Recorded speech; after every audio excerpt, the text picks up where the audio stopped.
everybody, Suzanne Lyons here, and welcome back, and thank you so much for joining me. I think this one is important, this wrapping up 2011 and kind of cleaning up your year and looking forward to 2012, kind of with a blank slate.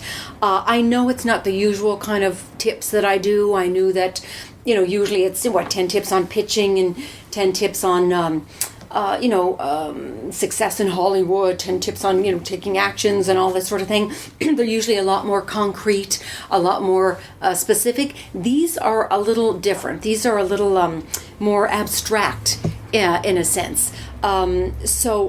So it might be a little more difficult for a lot of you to kind of stay with this and to map this onto your life and to use these exercises, because what I'm kind of sharing with you and the tips that I'm giving are not something that we necessarily do, maybe not ever. So this might be a little bit trickier. So I do want to acknowledge that these are not the usual tips that I kind of give. They're, like I said, they're a little more abstract than they are concrete, like the stuff we've done in the past.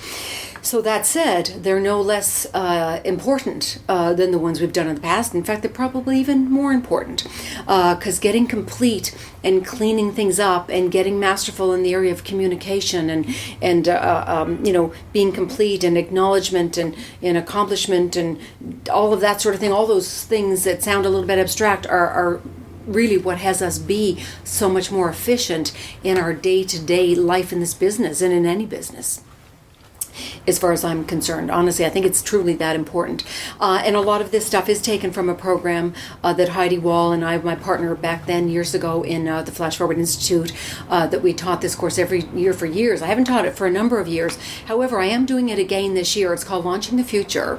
Actually, I think what April is going to be, managing the whole thing for us. And you can check all of her great information she's put online about this on flashforwardhollywood.com. flashforwardhollywood.com. And she's explained the whole thing, and what she's called it is creating or having, I guess, your best year ever, which is all about getting complete and then designing your year from scratch and from nothing. So it's going to be magnificent, if I do say so myself. I love that class. I love that workshop. It's December 4th, and it's a full day and a lot of fun. A lot of pretty amazing people have already registered for the class, so I invite you to go and check out that information if it's something that interests you.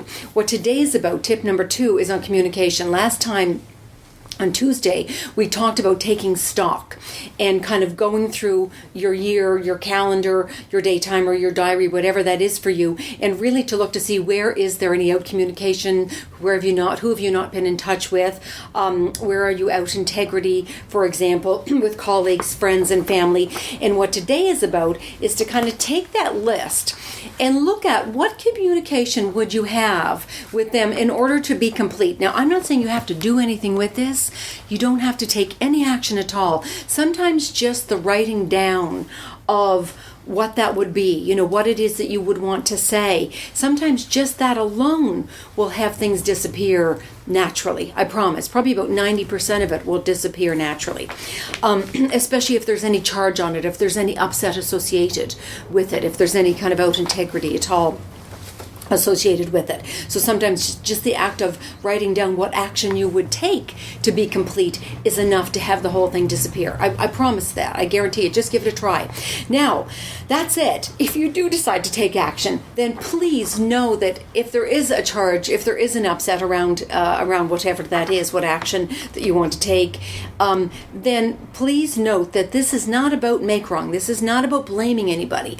Any action that you take that involves communication regarding an upset or a charge that might have happened, something that still has that kind of, when I say charge, that charge on you, where you still go, that twinge, then please make sure that there's no make wrong involved, that you complete with that person in such a way that that person is left empowered. I know that sounds crazy, but my attitude is that no matter what conversation I leave the person empowered. no matter what it's regarding. So whatever it is that you're going to do in that area of cleaning up or communication, you don't have to do anything. But if you do decide to take action and have that conversation and clean that particular thing up, then please make sure the other person is left empowered by the end of the conversation. That's all I ask, okay? But all today is about is really just looking at and making the list of, beside each one, what communication would you take? What action would you take? And that's it, okay? That's tip number 2. Nice and clean and simple. Yeah, simple, right? But still wonderful. I promise you, it'll just do wonders for you in terms of what we're going to do in 2012 in terms of creating the future for you. Let's get this stuff cleaned up now. All right? That's it. I will see you next Tuesday. Oh, this is a fun one too. Tip number 3. I'm not going to tell you what it is. I'll see you next Tuesday. Have a great weekend, everybody. And once again, thanks for joining me, and I'll see you next time.